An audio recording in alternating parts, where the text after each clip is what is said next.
नमस्कार दोस्तों, welcome back to my channel the डेविडी मार्केट। आज हम लेके आए हैं एक एक्सक्लूसिव फार्मा सेक्टर रिपोर्ट, जिसके ऊपर हम देखेंगे कि यूएस के कुछ बड़े फैसलों की वजह से हमारे इंडियन फार्मा सेक्टर के ऊपर क्या इफ़ेक्ट पड़ता है। तो चलिए लेट्स डिकोड करते हैं क्या क्या चीज़ें हैं, क्या क्या नहीं। ओके, तो एफडीए ने कुछ जेनरिक ड्रग के अप्रूवल फास्ट ट्रैक किए हैं। कंपटीशन बढ़ेगा, प्राइस प्रेशर भी आएगा। Medicare pricing policy government drug price negotiate करेगी। इंडियन एक्सपोर्टर्स को मार्जिन पे हिट लग सकता है। Indian pharma sector heavily US dependent है, इसीलिए ये ट्रिगर काफ़ी इम्पैक्टफुल है। और अगर बात करते हैं चीज़ों की, थोड़ी सी और डीप में जाते हैं हम, तो हमें समझ में आएगा चीज़ें जैसी हम सोच रहे हैं वैसी हैं नहीं। तो अब बात करते हैं सेगमेंट 2 की कि इंडियन स्टॉक्स क्या चल रहे हैं। तो पहला जो स्टॉक है हमारा सन फार्मा 1450 का मेजर सपोर्ट टूट गया है। ठीक है, सिप्ला 1370 रेजिस्टेंस के करीब है। लुपिन भी 1600 और 1650 रेंज में कंसोलिडेशन कर रहा है।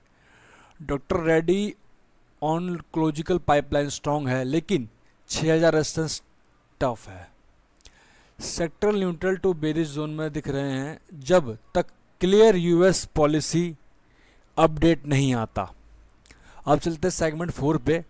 तो सेगमेंट 4 जो क्या है, अब ट्रेडर्स के लिए एक क्लियर एक्शन प्लान देता हूँ मैं, क्या क्या कर सकते हैं क्या नहीं। तो पहला जो प्लान है हमारा, लो डेप्ट कंपनीज को प्रेफर करो। स्ट्रॉन्ग पाइपलाइन स्टॉक्स जैसे डॉक्टर रेड्डी पे नज़र रखो। कंफर्मेशन कैंडल का वेट करो, बिकॉज कंफर्मेशन कैंडल ही तुम्हें एक अच्छा खासा डायरेक्शन दे सकती है। Don't do this. Over leverage stocks में फ्रेश लॉन्ग अवॉइड करो। न्यूज़ के बेस पे इम्पल्सिव एंट्री मत लो। स्मार्ट एंट्री की स्मार्ट प्रॉफिट लाती है, इम्पल्सिव ट्रेड नहीं। ओके, नेक्स्ट बात का सेकंड 4 की लॉन्ग टर्म इन्वेस्टमेंट की क्या व्यू है। तो doctor Reddy innovation plus less depth है, और Divi's labs lacks exposure to US pricing. कॉजन की बात करें, Sun Pharma, Cipla, Lupin high US dependency है। इन तीनों में यूएस की डिपेंडेंसी बहुत ज़्यादा है। अब सबकी नज़र Q1 F26 रिजल्ट और अगस्त सितंबर यूएस अपडेट पे होगी कि क्या ये इफेक्ट डाल रहे हैं, कैसा इनका रिजल्ट आ रहा है। तो भाई यही थी आज की कुछ न्यूज़। अगर हम एक बार चल के देखते हैं ना ऑप्शंस के अंदर भी, तो ऑप्शन की बात करें तो सन फार्मा के मैक्स ओवाई एट 1500 पीई है, हेजिंग कर रखी है। और सिप्ला में मैक्स ओवाई 1400 सीई है। Put call ratio neutral zone में है। इसका मतलब है कि FIDIs दोनों अभी सेफ साइड पे हैं, कोई अग्रेसिव बाइंग नहीं हो रही है। देखो अभी FIDIs ही बाहर है मार्केट के अंदर से। ये रिपोर्ट थोड़ी अलग है, जाओगे तुम स्टॉक्स में ऑप्शन तब से पल्ले पड़ी क्या चल रहा है क्या नहीं। ठीक है, तो यही थी आज की न्यूज़ टोटल।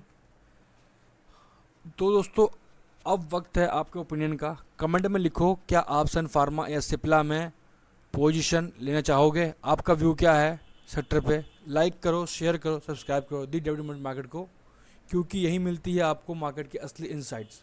मिलते हैं एक नए ब्रेकडाउन के साथ, तब तक के लिए keep learning, keep earning. Bye bye, see you in next video.